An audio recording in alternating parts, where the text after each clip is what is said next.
So thank all of you for coming today. And sorry we got caught in the traffic and got late. So I'll speak about how in today's world there is so much technological progress, but still there is so much psychological distress. So why there is psychological distress amidst technological progress? I got my first inkling, first understanding that something might be wrong in the way life is progressing, we are progressing. When I was studying my engineering about 3 decades ago, at that time, one of the professors was a very intelligent professor, and I developed quite a good rapport with him. One day, we came to college. We told the college is off today because they said we are mourning. Mourning for what? They said that's a professor had committed suicide. And normally, we have heard about students committing suicide, but his professor committing suicide was quite shocking. Then we tried to find out what had happened, and then he had some personal issues. He had some frustrations in his life. I just couldn't digest why would somebody need to commit suicide just because of frustration. There can be frustration of different degrees, but what would bring a person to the verge of, not to the verge of, actually crossing the verge of ending one's own life? So on one side, he was very good at technology, and he was one of the teachers who was helping others grow, become good in technology. And then as I started exploring spirituality more and more, I started studying contemporary culture. I found that this is a widespread phenomena. I was just a few months ago in IIT Kharagpur in India, and there a major problem is the HOD of the former HOD, who is now a emeritus faculty. He had come to meet me over there, and he was working on creating some spiritual values for students so that they can cope with frustration. And he said that in IITs they have regular tragic phenomena of students committing suicides. These are the brightest students in the country of India, and yet they are ending their lives. In one of the IITs, they found that the students were committing suicide in one typical way.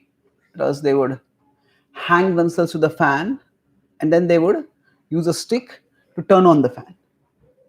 And then the fan would run round and round, and they would strangle themselves. So the IIT management decided that this suicide is a terrible menace and we have to stop it. And what do we do to stop it? They said, remove all the fans from the call hostels and replace them with air conditioning. Now, the fans are not causing people to commit suicide. The fans are simply the instruments with which the problem runs much deeper. The World Health Organization says that 1 million people commit suicide every year. This figure 1 million means one suicide every 40 seconds. That means since the time we started this talk, 5 people have already committed suicide. This figure is more than the number of people who are killed in murders, wars, and crimes combined together. Nowadays in America, there's so much concern about mad gunmen going about, especially in schools, and killing innocent people, innocent children, especially innocent kids. That's a very valid concern. At the same time, if we consider far more than the number of people who are killed by such gunmen, actually are the people who are killing themselves. And even these gunmen who are killing others, they are also mentally disturbed people. So and suicide is just one most extreme example, but there are millions of people who suffer from depression, who suffer from anxiety, who suffer from mental health problems. And paradoxically, sociologists who have observed this phenomena, they call it especially the anxiety epidemic. And this anxiety epidemic is paradoxical because it afflicts the first world countries more than the third world countries. Normally, When there is uncertainty, anxiety results. If I have to catch a flight, and if I can't, I'm not sure whether I'll reach in time or not, I feel worried. So the greater the uncertainty, the greater should be the anxiety. Now, in many ways, in the third world, the uncertainty is much more than the first world. In many parts of the third world, if you turn on a tap, there is no guarantee water will come. You turn on a switch, there is no guarantee power will come. But such uncertainty is not there in the first world. And yet there is anxiety. So why is it that despite technological progress, why is the anxiety increasing? And not only that, many times it is found that when people immigrate from the third world to the first world, their anxiety levels also go up instead of going down. So the Bhagavad-gita states that broadly speaking, there are three forces which drive our mind mad, which agitate our mind. So Krishna says in the Bhagavad Gita in 4.10, Vitarag Bhaya Krodha Manmaya Mamupashitaha Bahavo Jnana Tapasa Puta Madbhavamagataha. So Raga, Bhaya and Krodha. Raga is attachment, desire, craving. I want this, I want it, I want it. Bhaya, fear. What if I lose this? What if this goes wrong? What if that happens? And Krodha, anger. So actually, anger, when it is directed towards the world, it leads to depression. When people become depressed, what is exactly happening? They feel, no, this shouldn't. This I wanted to do this, but I couldn't do this. This went wrong in my life. That went wrong in my life. This I made a mistake over there. This happened like that. This happened like that. And actually, their mind is beating them up. This went wrong. This went wrong. This went wrong. That went wrong. And in that way, the mind is making them miserable. So, depression is actually violence directed towards oneself. And the ultimate act of violence directed towards oneself is suicide. And of course, bhaya, fear, is related to anxiety. So, two major mental health problems in today's world, which are anxiety and depression, they are correlated with bhaya and krodha. So, what exactly happens because of which our minds seem to be more agitated than ever before? There are many reasons, but let's look at these three ways of analyzing raga, bhaya, and krodha. In general, if we observe our own disposition, the first thing that activates our mind, that stimulates our consciousness, is desire. We may be sitting peacefully and then we think, maybe I should eat something. Or we see somebody eating something. I want to eat it. So desire is what stimulates us. And the greater the desire, the greater the stimulation, or it can become an agitation. So say imagine there are two people whose home is here, office is here. In between there is a bar. Now when both of them pass by the bar, suppose one of them is an alcoholic and the other is a sober person. The sober person may not even notice the bar. Just walk along to the office, do their work. But the alcoholic, as soon as they start passing by the bar, oh, I want to drink. No, I should not drink. No, I should drink. I don't want to drink. So this whole agitation starts going on in their mind. There's a British author, he said that giving up smoking is the easiest thing in the world. I have done it over 100 times. So I have given it up 100 times, but it has not given me up. It keeps coming back. So what happens is when we become attached to something, then it starts pulling us. The Bhagavad-gita, Krishna says in the 16th chapter, 11th verse, Asha pasha shatair baddhaha kama krodha parayanaha ihante kama bhogartham anyayenartha sanchayan. So Asha pasha shatair baddhaha. Asha pasha refers to the noose of desire which drags us here, there, and everywhere. So desire becomes like a shackle. Most people are proud of their freedom. We are proud to live in a free country and we'll fight for our freedom. So physically, most people are free, but psychologically, many people are bound by their desires. And those desires agitate them. Now, desires themselves are not a bad thing, but it is being controlled by a desire that is a bad thing. If we choose our desires and we choose healthy desires and pursue them, they help us to grow. But when some desire becomes unhealthy, it starts controlling us, then it starts dominating our life. Growth is a natural part of life. Now, we have many of you have small children here. The children grow every day, every month, every year. We all have also grown from childhood to the age we are. So the body naturally grows. Growing is a natural function of the body. Similarly, desiring is a natural condition of the living being. And desiring means we desire to improve our situation, we desire to increase our happiness, we desire to make things better, make our life better. That is natural. But sometimes in the body, one cell or one set of cells starts growing disproportionately. And such growth is called tumor. And the tumor can become cancerous, it can be malignant. And when cancer occurs, actually it's growth only that is happening. And growth normally is healthy. But in this case, this growth, because it is disproportionate, it becomes destructive. Similarly, to desire is natural. But when any desire becomes overpowering, it becomes disproportionate, then it becomes destructive. Just like for an alcoholic, alcoholism it consumes their mind. It just prevents them from spending their money wisely, spending their time wisely, taking responsible decisions about when to drive and not to drive, how to deal with people, and it wrecks their life. So attachment, when it becomes disproportionate, when it becomes excessive, it can become destructive.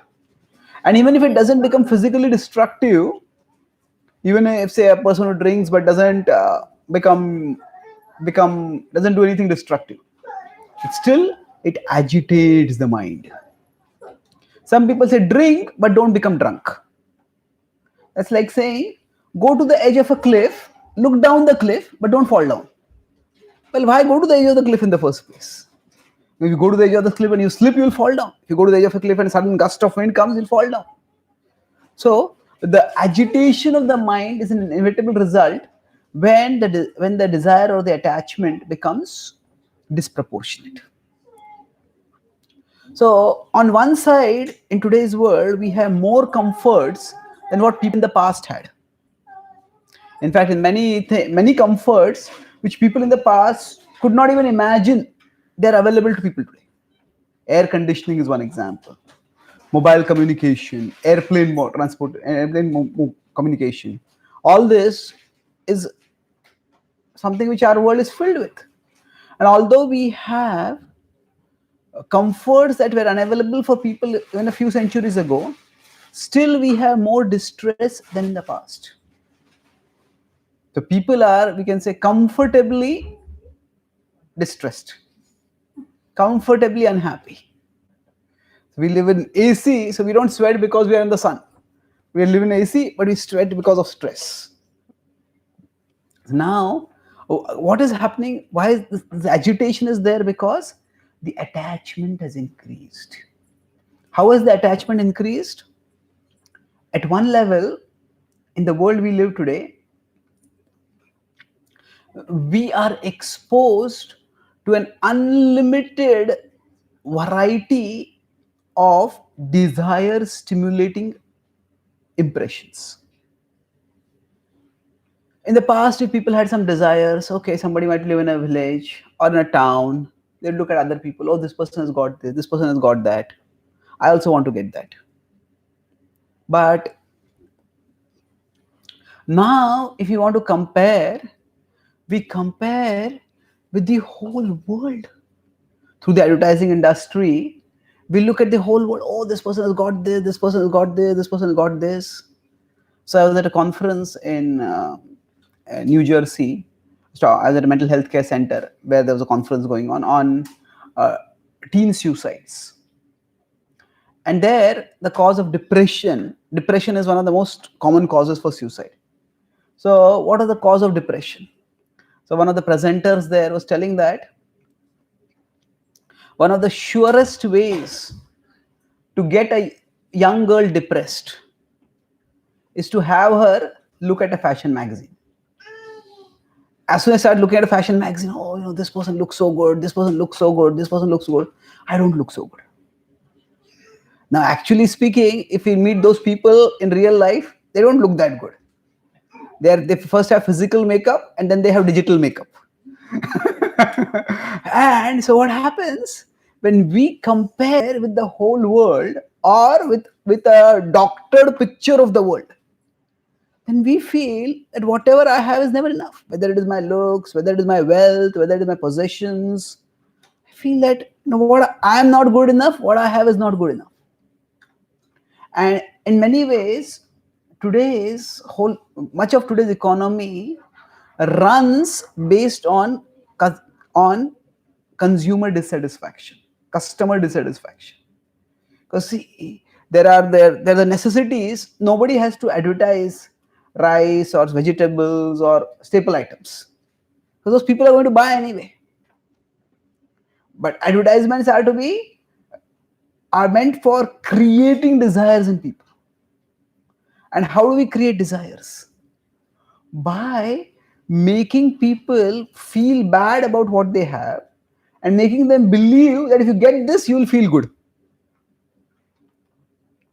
I saw one ad. I was at an airport in India, so I saw one ad of a Bollywood star. There was a young boy who was walking on the streets, and there was a bevy of young girls, and not one of them was even looking at him. And then this Bollywood star came by, and he came by. All the girls started squealing and running to him and hugging him and kissing him. And this young man was looking with envy. And then that Bollywood star comes along, and he hugs this person. Do you want to know what is my secret? Yes, he says, that is some hair shampoo. Like we have Fair and Lovely for women, so it was Fair and Handsome, something like that. So now, then the boy goes and applies the shampoo, and then he comes out and he's walking along, and the girls see him and they come running to him. Now, such an advertisement is an insult to both male and female intelligence. Female intelligence, because they think that a woman will fall for a man just because he applied some shampoo. It's an insult to female intelligence, and that men will believe such fairy tales. That is an insult to male intelligence. But the problem is that there is so much insecurity in society created by these glamorized depictions in the media that we fall for anything. So normally we all want to feel good about ourselves, and because we live in a society, we often feel good or bad about ourselves by comparing with others. Oh, this person has this thing, I don't have this thing. This person like this, oh, I'm not like that. In the past, people lived in a small pond. Small pond means a small frame of reference, whether it is a town or a village or a city. A small pond, a small community. And then if they work hard reasonably, they grow and they become reasonably successful, and they become like a big fish in a small pond. And there is some level of life satisfaction that I have achieved something in my life. But today, because of the media, because of the interconnectedness of the world, which is provided through technology, the whole world becomes like a pond. So it's a huge pond. And no matter how big we become, still in that huge pond, we remain small. So when our reference point is the whole world, we are never big enough, we are never good enough. And that's how this attachment, oh, I want this, I want that, I want that, I want that, that leads to agitation. it leads to dissatisfaction. So the raga, the desires have been increased enormously. And that's why people are not satisfied. They're agitated. No matter how much they have, the world keeps showing them how much they don't have. And thus, despite having a lot, people are dissatisfied. So it's not that the world has become a tougher place. Yes, in some ways it has become a tougher place, but the world is what it is always. But it is because our minds have been artificially agitated by the culture and the media around us, that with so many desires running wild within our mind, we just can't be peaceful. Now we have some children over here, and some children may be making a little noise, some children are silent. Now imagine if there were 10 children over here and all of them are screaming, I want this toy, I want that toy, I want this, I want that, I want that. What peace of mind, what peace could we have in this room? The room would become like a madhouse. So in our minds are many childlike desires. I want this, I want that, I want that. Why can't I get this? Where will I get that? And those desires drive us mad. They make our inner world like a madhouse. Now sometimes those desires, they just keep shouting so much, they become so much a part of us that we don't even realize that this particular desire is causing my dissatisfaction. It is just we generally feel dissatisfied, generally feel agitated, generally feel irritated, but we don't understand what is causing it. But it is overall raga. And along with raga comes bhaya. Bhaya is fear. That fear, anxiety, worry, all this comes when we feel that our self-worth and self-identity comes from externals. Only if I have this car, only if I have this kind of house, only if I have this kind of things, then I'm successful. Then I'm someone. People today equate their self-worth with their net worth. Our net worth is important. Money is something which we all need to live in life. But money is something which we live with. Money is not something which we live for. The necessities of life are not the purpose of life. The necessities of life are definitely necessary. Just like if you're driving with a car, fuel is necessary. But getting fuel is not the purpose of driving a car. Sometimes we may have to drive the car so that we get the fuel, but we use the car for something higher. So getting fuel is not the purpose of the car. Similarly, getting money or getting the necessities of life is not the purpose of life. So what we live with does not alone provide satisfaction. Some people say that, there are so many poor people and they're not happy. There is so much distress. And it's true, poor people are in distress. But are wealthy people happy? If you say hungry people are in distress, but are all the well-fed people in the world happy? No. So what this means is that the lack of material things causes distress, but the presence of material things doesn't bring happiness. So sociologists have done a survey between, say, wealth and happiness. So when the wealth is below the poverty line, then there is a straight correlation. As the wealth increases, the happiness increases. But once the basic necessities are provided for, then there is no correlation. Who is happy and who is not happy, that depends on individual disposition. That does not depend on the individual income level. Some middle class people may be satisfied, and some super wealthy people may be very dissatisfied.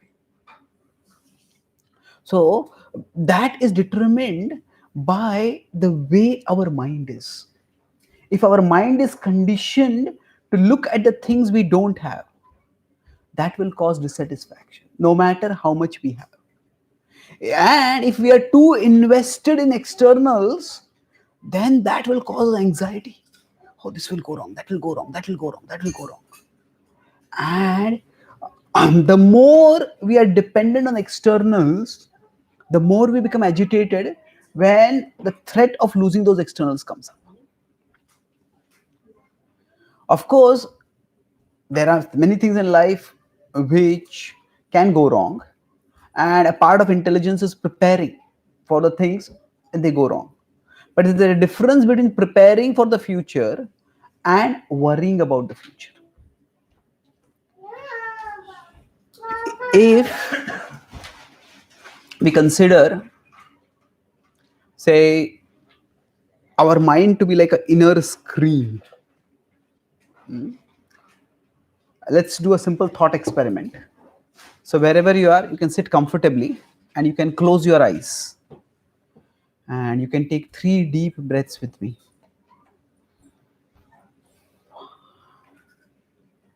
2, 3. And now, with your eyes closed, try to see what is in front of you.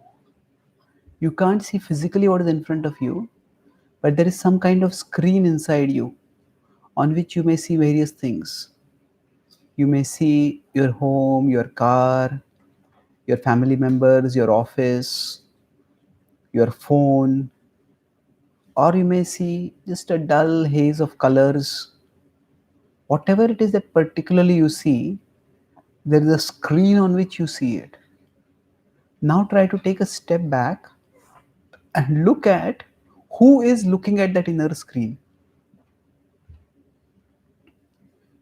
You can see the inner screen, but try to catch sight of who it is that is the inner seer that is looking at that screen. Try once again, take a step back and look at the inner seer. No matter how much you try, no matter how many steps you take back, the inner seer steps back with you. You are that inner seer. What you are looking for is what you are looking with. You, the inner seer, is the soul. The inner screen is the mind. You can take one deep breath and you can open your eyes.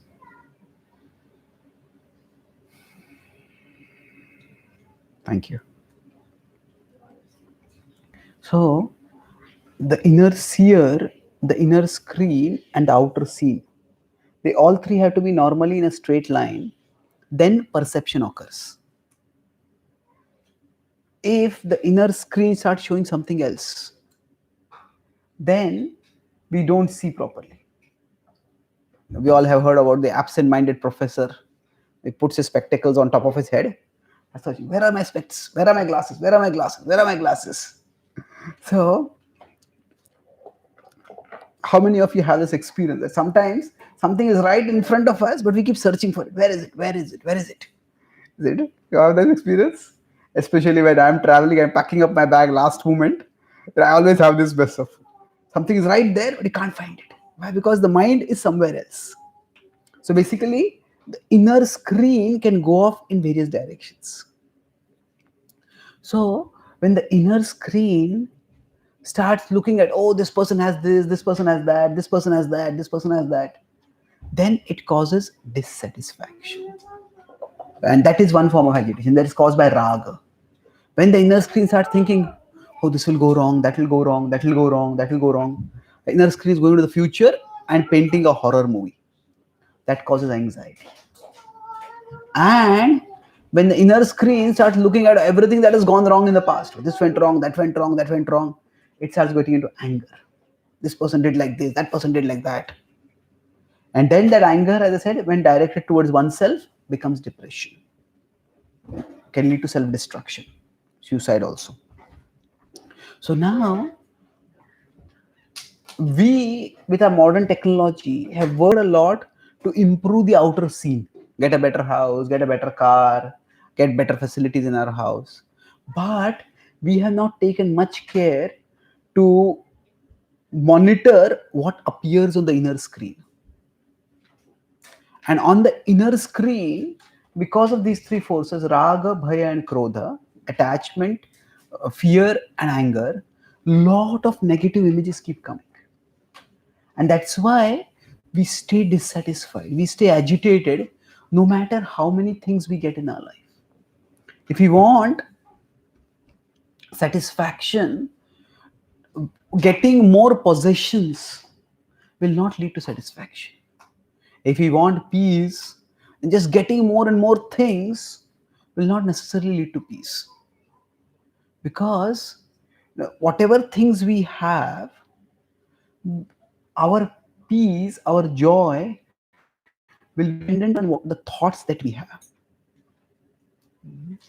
The thoughts that we have determine our peace and happiness much more than the things that we have. And today's world gives us facilities to improve the things that we have, but it doesn't give us much facility to improve the thoughts that we have. Actually, by stimulating raga, bhaya, and krodha within us, it makes our thoughts more and more negative. It makes the thoughts grow more and more wild. That's why what we need if we want peace and joy is not more possession, but more purification. Purification means we clean the inner screen so that unwanted images don't keep coming on that inner screen. And how does that happen? Krishna says in 4.10, Vitaraga bhaya krodha manmaya mamupashritaha bahavo jnana tapasa puta madbhavamagataha. He says, Manmaya. Fix your consciousness on me. Mamupashritaha. Take shelter of me.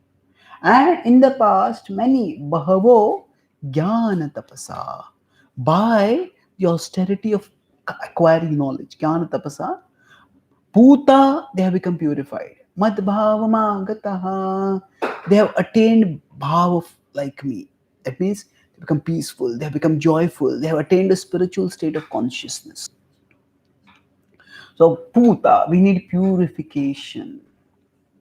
Purification of our thoughts is a far greater need for our happiness than the possession of things.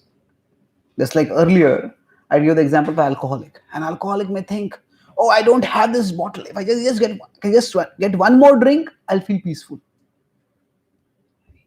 But what the alcoholic needs is not one more thing. What the alcoholic needs is to clean the mind of the alcoholism. To the extent that is cleaned, the agitation will go away. Sometimes we think dissatisfaction is caused by frustration of our desires. Oh, I didn't get this, I didn't get that, I didn't get that. Yes, that causes dissatisfaction. But more fundamentally, dissatisfaction is caused by domination by our desires. The alcoholic is dominated by their desires. I want this, I want that, I want that, I want that. And when they don't get it, they get frustrated. So their frustration is caused, they think it is caused by the dissatisfaction. Their dissatisfaction, they think it is caused by the frustration of their desires. But actually, the dissatisfaction is caused by the domination by their desires. And this same thing applies even in our relationships. Sometimes we think the other person has to do like this. They have to obey me. They have to listen to me. Why are they not doing like this? Why are they not doing like that? But everybody is a different person. Just as we have our strengths and weaknesses, others have their strengths and weaknesses. We need to learn to live with imperfect people. Again, because of this whole media's depiction, we all look at a fantasy world where people seem to be perfect. And as compared to that, the people around us always see, hey, this person, this problem, this problem, this problem. Actually, everybody has problems. We ourselves also have problems. So when we are dominated by the desire for perfection in others, we can never have any satisfaction in relationship with others. So to the extent we can clean our thoughts, can purify our mind, to that extent we can become more peaceful and more joyful. And bhakti yoga is the process for purifying our mind. Going to a temple or doing kirtan or hearing some katha, these are not just cultural rituals.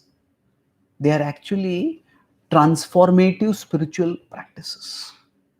These are practices, if we do them regularly, they will transform us internally. They will free us from the negativity within us. They will free us from the drives which drag us here, there, and everywhere. And thereafter, we can decide. It's not that we have to give up all desires. It is rather we are dominated by so many desires that we ourselves don't know which desire is important, which desire is not important. So when we become purified, then we understand which desire is important and how much to focus on it. So to the extent we can purify ourselves, to that extent the bhaya, krodha and raga fundamentally, that will decrease. And that will lead to tremendous peace of mind. That will lead to inner security. So the Bhagavad-gita offers us the process of connecting with Krishna. Arjuna at the start of the Gita was agitated. He had raga. He says, I don't want this battle to take place. I don't want people to die. What if people die? No, I don't want this to happen. Yes, he had natural concern for others, but he is not the ultimate controller. So when he heard the Bhagavad Gita's message, then he became peaceful. Nashto moha smrutir labdha. Nashtat prasadan mayachita. Sthitosmi gata sandeha karishye vachanam tava. In 18.73 says that now I become peaceful by hearing your message, O Krishna. So I'll conclude with one incident, and then you can have some questions if there are. As I mentioned, I was at a mental health care center, and there I was talking with one person. Now he has now become a mental health care provider. He's become a spiritual teacher, spiritual student, spiritual teacher. So what had happened was that when he was young, when he was about 18, he was in Colorado. So there he got into that there marijuana is available free. So he got into drugs, and from there he got into first smaller drugs and big drugs. And at that time, just when he became legally major, that time he got a huge inheritance from his grandmother. His grandmother and mother did not get along very well. So when his grandmother passed away, she did not give anything to her daughter. She gave everything to her grandson. And that was probably the worst thing that could have happened to him. He had that attraction to drugs. He had got that infatuation with drugs, and he got money. Within 1 year, he spent his whole inheritance, astronomical amount. And finally, he had some sense by which he realized that the last amount that he had in his bank account, he used that to get himself admitted to a de-addiction center. And in that de-addiction center, there is a spiritual counselor who happened to be a devotee. And this devotee started telling him about Krishna, about chanting Hare Krishna. And he said that actually, in these de-addiction centers, often people are put in detention. Detention means that they are put in a restricted place. They're not allowed to communicate with others. Because sometimes the craving becomes so much that they just can't function. So he said that when he was in detention center, he was initially very frustrated. But then he started chanting Hare Krishna, started praying to Krishna. So what happened? He said, although I was in that detention center, I started feeling more free than I had felt for a long time. Because by chanting, I became free from the sickening desires of my mind. As I became free from those sickening desires, I felt so much relief. I felt so much joy. So then he not only became transformed, it took him some time, of course, but he became transformed. He got out of that whole thing and he felt I should help others. So then he went into college and he studied psychology, and then he has become a de-addiction counselor himself. So he uses psychology and spirituality together to help people. So this transformation happened because he realized he got the opportunity to practice bhakti. and he tapped that opportunity. Now, for all of us, we may not be at that extreme stage where we are caught in an addiction, but our mind also keeps agitating us. And this agitation of the mind is actually at one level very tiring. Do this, get this, watch this, touch this, buy this. If this agitation would go down, we would be much more peaceful and we would be much more satisfied. We would be much more purposefully productive. Okay, this is important things, I'll do this. This is not that important. So that is the opportunity that is there for all of us. When we remember Krishna, when we chant the holy names of Krishna, he is like the sun. Our inner screen is filled with the fog where we don't see things clearly. Oh, I want this, I want that, I want that. But what is the consequence of getting that? What is the consequence of even craving for that? We become blind to that. Just like an alcoholic, they're drinking, just I want a drink. What is going to happen after that? What I'm paying for that? Just become unmindful of that. So like that, there is this fog inside us. But when we invoke the presence of Krishna in our hearts, Krishna is like the sun. And when he rises in our hearts, then this fog gets dissipated. And as that fog gets dissipated, the anxiety, the fear, the depression, the anger, all that starts going down. We start seeing things clearly. Our inner screen, instead of going off to past, future, and everywhere, it focuses on the reality of where we are. And we start becoming more satisfied with the things that are right in our life, and we become more productive in focusing on the things that are important in our life. And that's how, while the world may give us technological progress, it is we who have to ensure our spiritual progress. And if there is technological progress externally coupled with spiritual progress internally, then there will be happiness. Then there will be freedom from the distress that is otherwise tormenting us all at the psychological level. By connecting with Krishna spiritually, you can go beyond psychological distress to have holistic happiness. So I'll summarize. I spoke today about why is there psychological distress amidst technological progress. So suicide is the ultimate expression of a person who is so psychologically distressed as to find life unbearable. And 1 million people are committing suicide every year. So why is this happening? There can be specific causes of why a particular person commits suicide, but generically it is because the mind is so dissatisfied. And what makes the mind dissatisfied? 3 forces. What are 3 forces? Anyone remember? Raga, Bhaya, Krodh. Yes. Attachment, fear, and anger.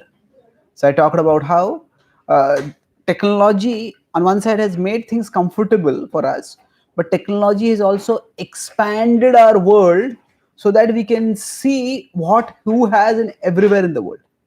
And thus our desires have increased more and more. In fact, the best technology is often used to promote advertisements, and those advertisements, they create desires within us by constantly showing us all the things we don't have.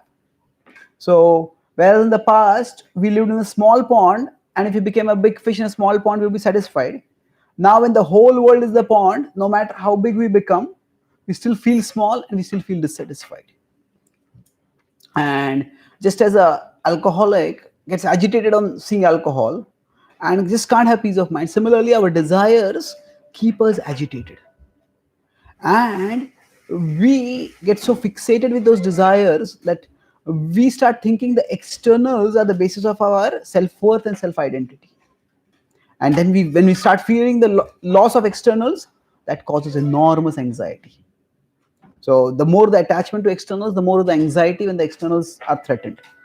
And then if something goes wrong, if we lose something, that causes anger. That anger can lead to wanton acts of violence externally on others, can also lead to acts of violence on oneself, where our mind beats us up repeatedly by making us depressed. And ultimately, the mind can kill us by making us destroy ourselves. So Raga, Bhaya and Krodha, we understood them as there is the inner screen. We are the inner seer, the inner screen and the outer seer. So technology has improved the outer scene by giving us better things, but technology has also indirectly caused the inner screen to become darker with more dissatisfying thoughts. So our happiness depends not just on the things that we have, but much more on the thoughts that we have. There are physical necessities of life. Not having those necessities causes unhappiness, causes distress. But getting those necessities like food doesn't necessarily bring happiness. So the necessities of life are not the purpose of life. What we live with is not what we live for. So the thoughts determine what we are living for. And we need to clean our thoughts. Just like alcoholic's dissatisfaction is not caused by the frustration of the desire to get alcohol, it is caused by domination by the desire for alcohol. Similarly, whatever specific desires may be frustrated in our life, our dissatisfaction is caused by the fact that we are dominated by those desires. Whether it be desires for perfect things or the desire for perfect people in our life. So, how do we clean our mind? That is by connecting with Krishna. He is all pure and He is like the sun. When the fog is there, we can't fight with the fog, we can't beat the fog. Similarly, the thoughts that are there, how do we fight? We can't beat the thoughts out. But if we invoke the presence of Krishna in our hearts by the process of bhakti yoga, then this fog dissipates. Just as this a boy who became an addict because of the big inheritance he got. He had financial progress, but that only increased his psychological distress. But finally, there's a spiritual progress by practicing bhakti that gave him freedom. So similarly, whatever be the distress we may be facing, if we connect with Krishna and invoke His presence in our hearts, our minds and our hearts will become much more peaceful and joyful. So we all want to grow, but this body naturally grows. We have desires are not to be given up, but it is disproportionate desires are like cancerous growth. So when we become purified, we understand which desires are healthy, and thus we become satisfied with what we have, and we become productive with respect to the desires that are important for us. Thank you very much. Hare Krishna. Are there any questions or comments? So you are mentioning about chanting. So many families are new, even we are also know a little bit about chanting, but still we miss points, and some new people benefit. Okay. You can tell a little bit what is chanting, why Okay, how yes. it should be done. Okay. So now there are many ways in which what is exactly chanting, how it is to be done. There are many ways in which we can connect with God and purify our hearts. So one of the most accessible ways in which you can connect with Him is through His holy names. So the word mantra refers to special sound. It is spiritual power encased in sound. Manastrayate iti mantra. It is that sound which frees the mind from anxiety, from negativity. So there are many mantras. The most powerful are the mantras which involve the names of the supremely powerful person. That is God. So, so we chant the Hare Krishna mantra. Hare Krishna, Krishna Krishna, Hare Hare, Hare Ram, Ram Ram, Hare Hare. So we can chant this mantra just in our mind, but it's more powerful if we chant it loudly or at least softly so that we can hear it. So that not only the tongue but the ears are involved in the process. And we also use Japamala to chant the holy names, by which we can become more absorbed in the chanting. This is a very powerful way by which we can pacify the mind. Okay.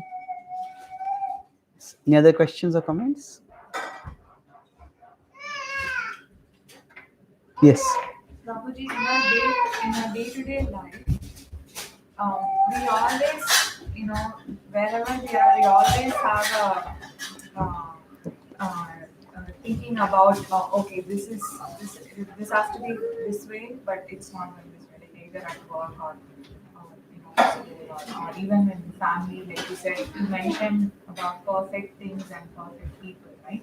So how do we, when we are, developing that desire, how do we know that, okay, we are developing, you know, we are giving more power to the desire? How do we know that?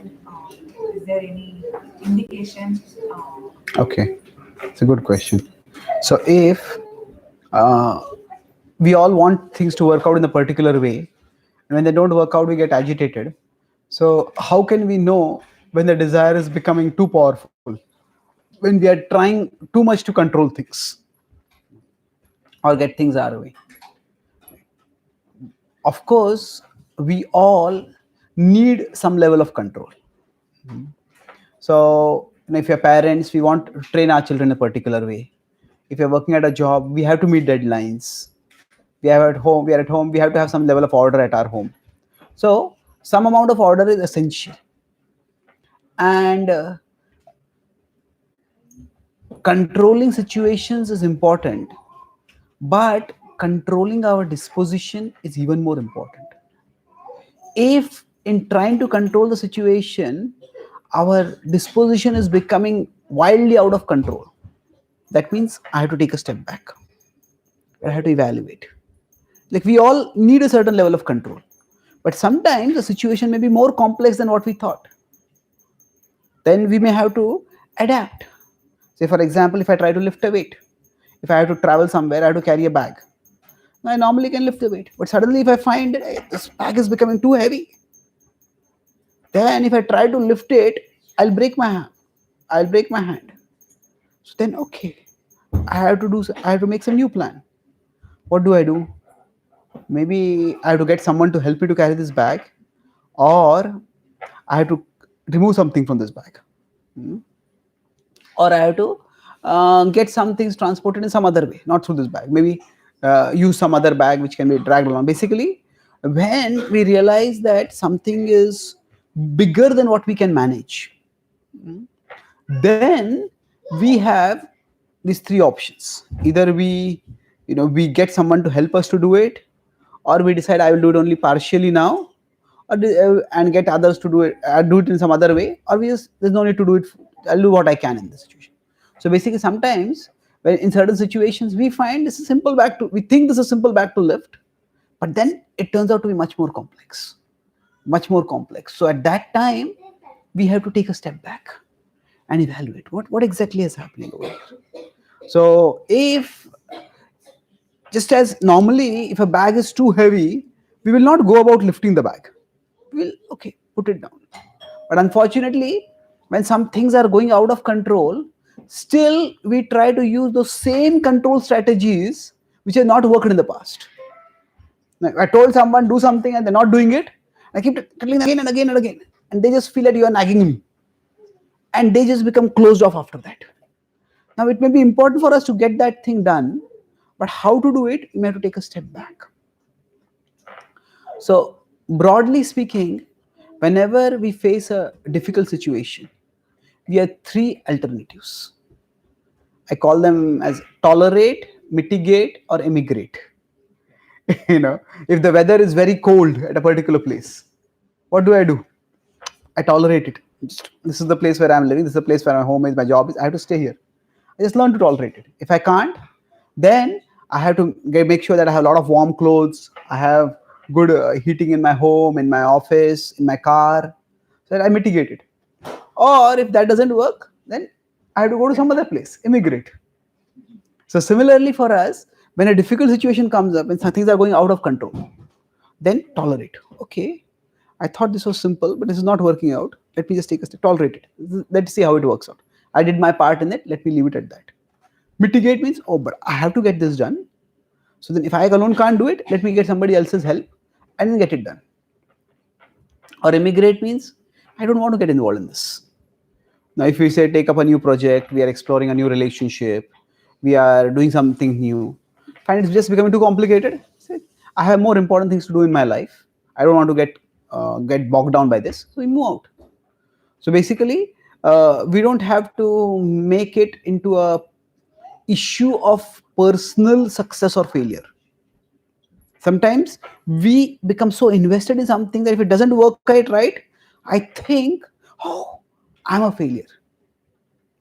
Actually, we don't have to take life too personally. That means when something goes wrong, this happens, that happens. It's not necessary that something is that means that we are bad people or we are failures. Sometimes the way of life is that things will go wrong. So if we observe it from a from a detached perspective, little distance perspective, take a deep breath, we take a step back and observe ourselves, then we can determine how important it is for us, and then we can decide what is the best way to deal with it, whether to tolerate it, mitigate it, or emigrate from it. Okay, thank you. Any other questions or comments?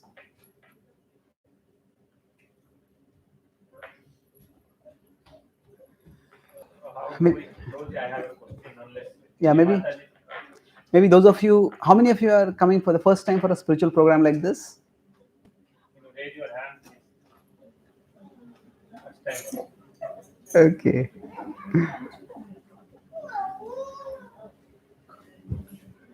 Maybe some of you can tell some point which you felt was useful for you, which you would carry home with you. You spend the evening coming here and invested in learning something about the Gita. If you felt something you would carry home, maybe you can speak some point like that.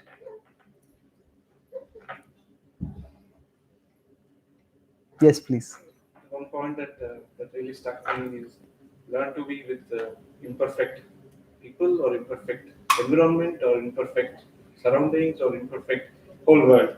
I mean, we have to come to terms saying, okay, everything else can be imperfect. I am not a person to go and change that. Yeah. I don't get bogged down by, as you said, Prabhu, you said that I should not be bogged down to go and change something, or don't take it too personal. If let's say, for example, if something is not clean somewhere outside and you're going and observing it, don't be bogged down with that. That's Sometimes true. we tend to get carried away with that, Yeah. and we can slowly, that's a distraction, and that becomes like a big distraction later. Yeah. So that is something that really stuck to me, and I'm going to take that forward with me. Thank you. Yeah, sometimes we try to have things perfect, and the problem with that is two problems. First is that when we try to make things perfect, we also have our imperfections, but we may be very good in one particular thing and others may be bad in that thing, and we look at that, why can't you do this right, why can't you do this right, and we often compare our strengths with others' weaknesses. I may be very clean but others may not be clean. On the other hand, somebody else may be very sensitive about, say, remembering birthdays or remembering special occasions, remembering to give gifts, and I'm very forgetful about that. Now what happens to help become more sympathetic towards others, more empathic towards others, more understanding, rather than comparing their weaknesses with our strengths, we can compare their weaknesses with our weaknesses in some other field. Just as, I want to do this but I keep forgetting it, just can't do it. Similarly, for them that is very difficult to do. So when we see it that way, it becomes easier. There is no place which is perfect in the world. There is no society, no community that is perfect. And if at all there will be there were a perfect community somewhere in this world, we would not get admission there because we are not perfect. Thank you. Any other thoughts? Yes, please. How the attachment can be avoided? Okay, very good question. How can attachment be avoided? Yeah, actually, at one level, as I said, to desire is natural.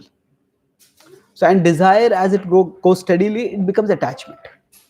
So we can't avoid attachment entirely, but we can select our attachments. The Bhagavad-gita, in the first 6 chapters, talks about anasakti, virakti, but then later on in the 7th chapter, it begins by saying mai asakta manaha. It says become attached to me. So ultimately, because we are conscious beings, we will have desires, and to have desires means that we will have attachments. But we are meant to become attached to God, to Krishna. And then when we become attached to other things in relationship with Krishna, means rather than thinking these are my children, we think that we are all belong to Krishna, and these are Krishna's children who have been entrusted in my care. Rather than thinking this is my property, this is Krishna's property, which is entrusted in my care. So that way, when we, by the practice of bhakti, make our attachment to Krishna, then we see everything in relationship with him. And then it is that when we become attached to something bigger, then we can give up attachment to something smaller. Not that we become, we throw it away, but we don't become so emotionally invested in it. Just like small children, they are so attached to their toys. Just they want the toy all the time. They sleep with their toy. They wake up with their toy. But as those children grow up, then they're not so infatuated by those toys.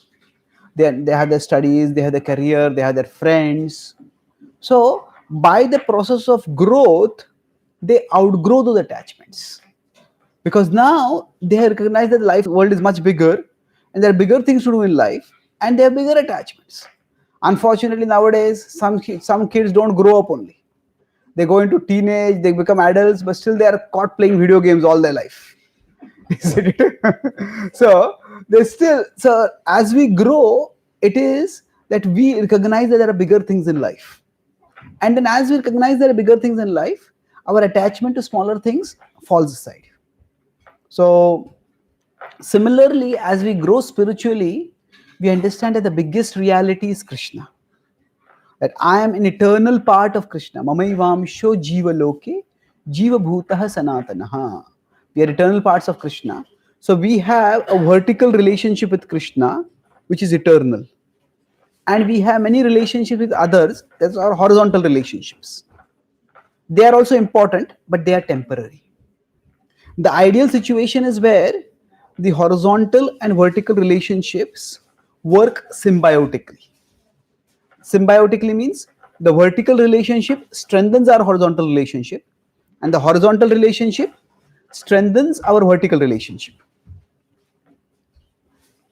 That means that say if in all our relationships, sometimes people, our loved ones may disappoint us, may annoy us, may irritate us. But if we are sheltered in Krishna, if we are practicing bhakti, by that we are getting peace, then we will be able to more tolerant, more understanding, more responsible, and less reactionary in those relationships. So whatever difficulties come in our horizontal relationships, we'll be able to tolerate them better. So and so the vertical relationship will stabilize our horizontal relationship. The ups and downs, we will be able to navigate them better.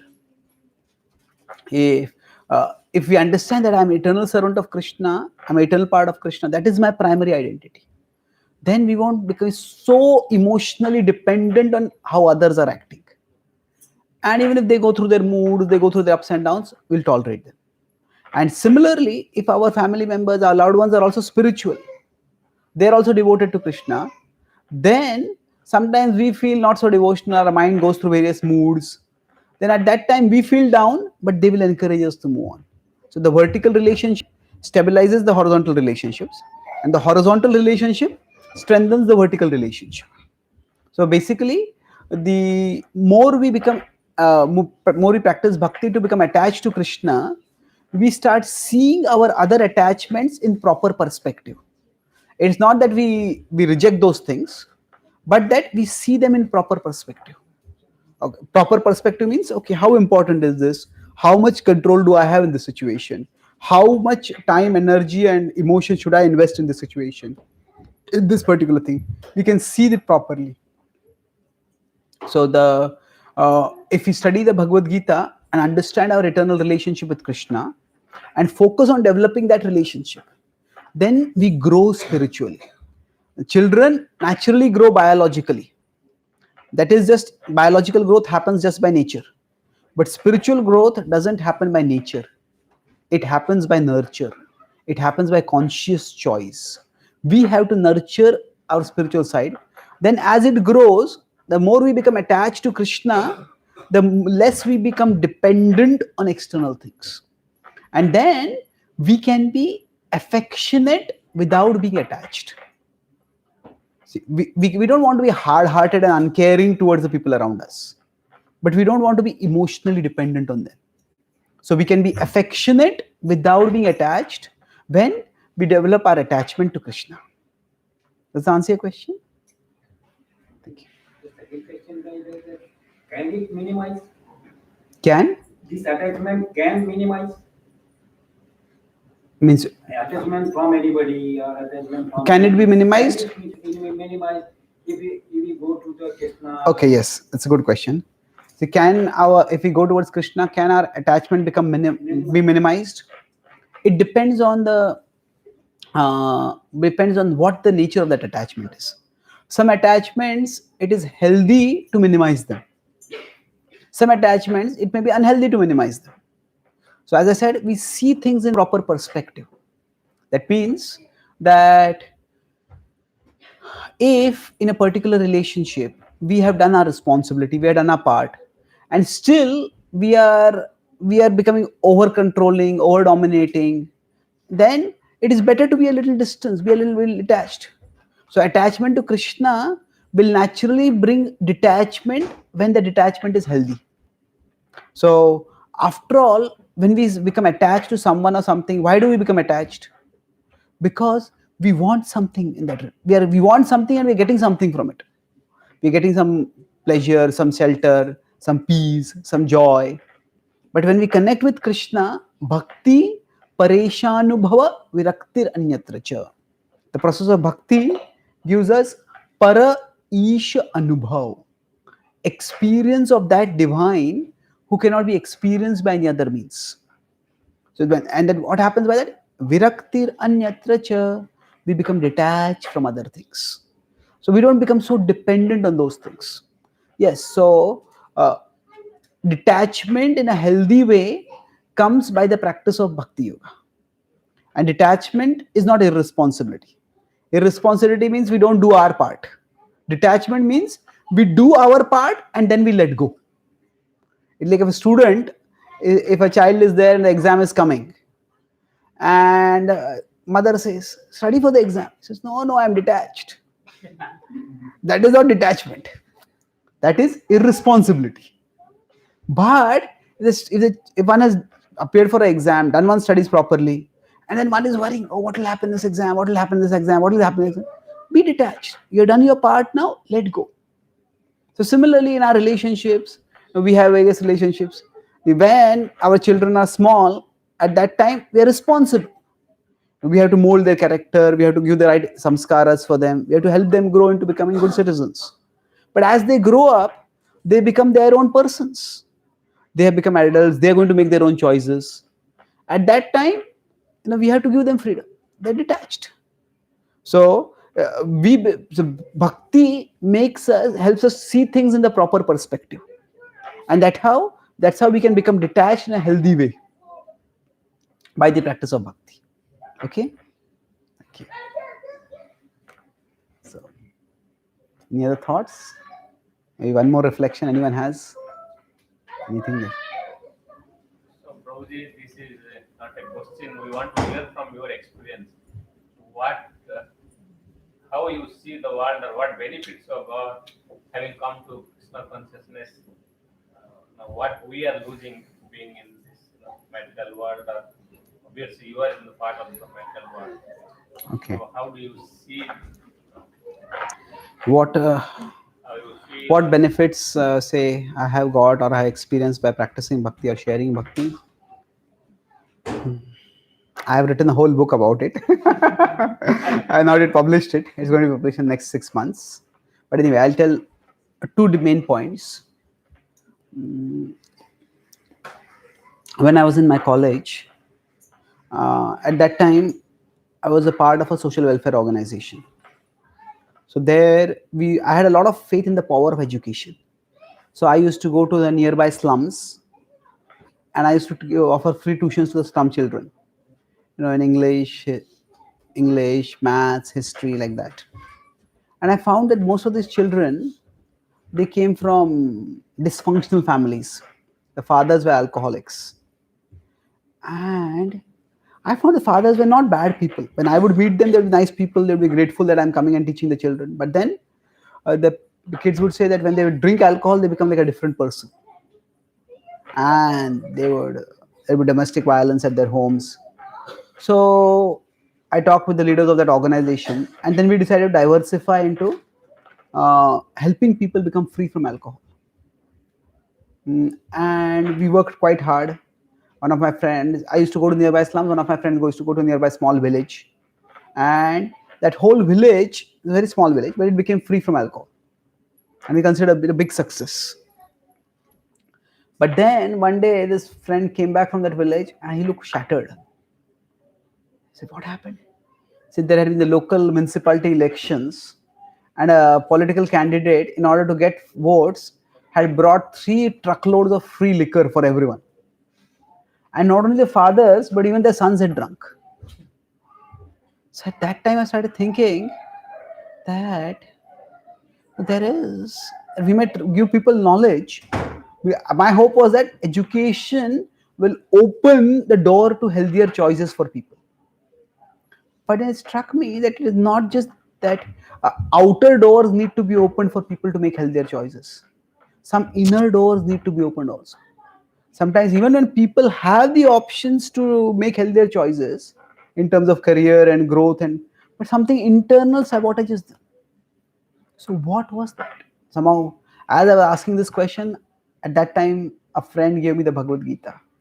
And when I read the 3rd chapter, in 3rd chapter 36th verse, Arjuna asked the same question. Athakena prayuktoyam papam charati purushaha anichchanapi varshneya baladiva niyojitaha. He says that what is it that impels me? What is that impels one to do wrong things? Even when we do that, we shouldn't do it. What is that makes people lusty? What is that make people greedy? What is that makes people angry? So I just don't know. So Arjuna asking, what makes us do that? And then Krishna explains about how there are impurities in our mind, and these need to be cleansed. So I felt this was the key. So after that, I passed out and I worked in a software company for some time. I had opportunity at that time also to come to America. But then I felt that there are many people who write software programs, but there are not many people who are there to share spiritual knowledge. And I was myself at that time very short-tempered. So by practicing bhakti-yoga, I found that my short temper went down substantially.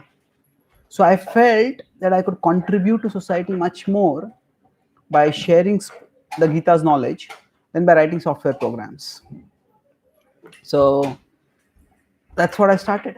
And now apart from my traveling, I also write on the Gita every day. I have a website called Gita Daily. I write on the blog on Gita every day. So I have many devotees and many people who read that, they write to me saying that how they are benefited by this. So when I was in one city, one couple came to meet me, and this Mataji, she told me that her husband was very short-tempered, and their marriage was on the verge of breaking up just because of his short temper. But then somehow he started reading. He came across the Bhagavad-gita and he found my blog, and he's been reading the Bhagavad-gita daily. So he's been reading it for the last about 9 months. And he says he has changed completely. I can see that before he reads that blog, he's irritated. He reads it, he becomes calm. So I can see that actually he's become a better human being, a better person, a better husband. So seeing that our attempts of sharing some spiritual knowledge are having practical benefits for people, that is what gives great fulfillment. That's what inspires me to keep sharing this message. Thank you.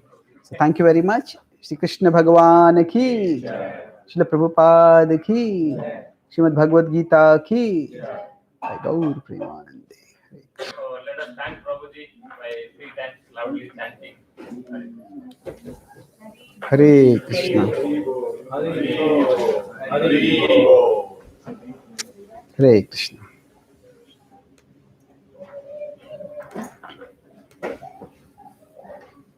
has any personal questions or something bothering you can ask how you get benefit.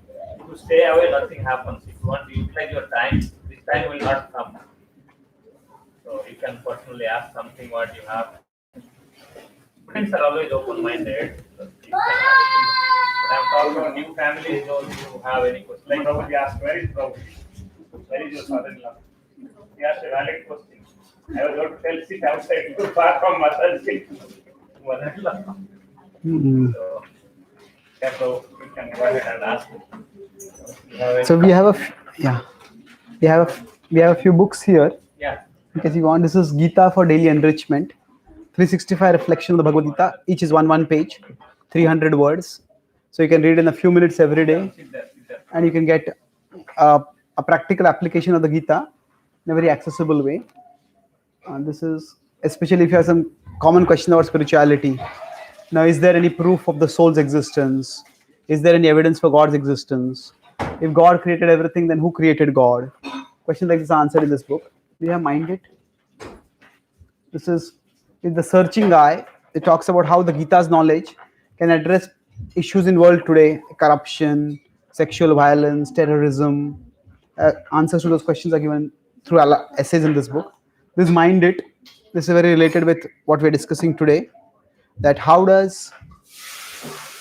mind affects us. There are 7 verses in the Bhagavad-gita which talk a lot about it, and those reflections of the 64 reflections on those verses are there in this book. And you can use this. Then there is also there are many other books. This is Energy, your sutra for positive thinking. It talks about how you can think positive based on the wisdom of the Bhagavad Gita. You can just leadership sutras,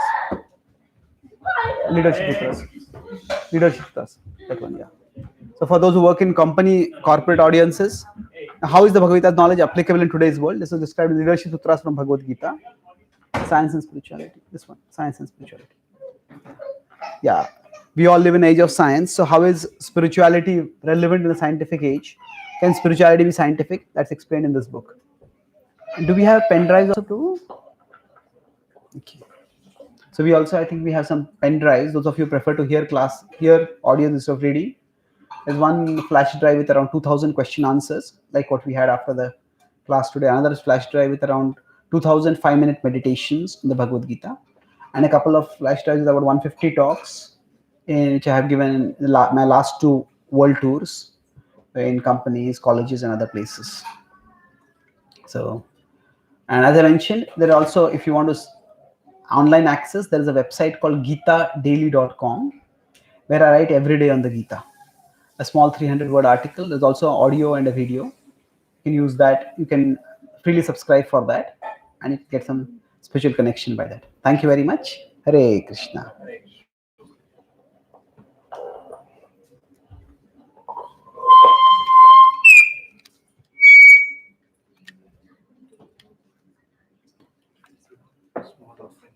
Oh, Hare Krishna. Hare Krishna. What is your name? Hare Krishna. What is Hare Krishna. My name is Gokula. Gokula. Wonderful What's your name. brother's name? There's a book in this book. Hey, Oh, tell thank you. Prabhuji your brother's name. Look at Prabhuji. Gokula and Gopi Krishna. Wonderful. This is for you. Hare Krishna. Get it.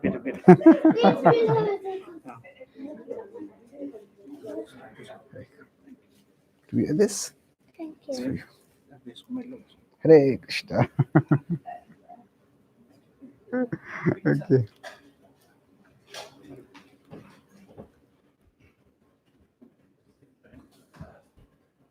I think yes. When people will go for food, prasadam, you will ask questions. Ask others will get benefited.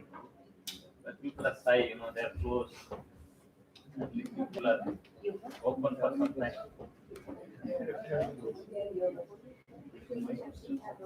Personal. Let others benefit, nothing is personal. I can take a chair. Na? He has some questions. Yeah, please. One thing is like he Kneel has down, some bro. fear of like losing life or suffocating or something like that. Please. Hare Krishna. How the mind can be diverted towards this against the attachment towards this Krishna or something. how your attachment can reduce, because mind diversion, how is possible? Mind is that much attached that it is not possible to get that attachment Yeah. diverted another side. How Maybe, it's possible? Basically, broadly speaking, there are three things in diversion of the mind. If mind is the also one factor.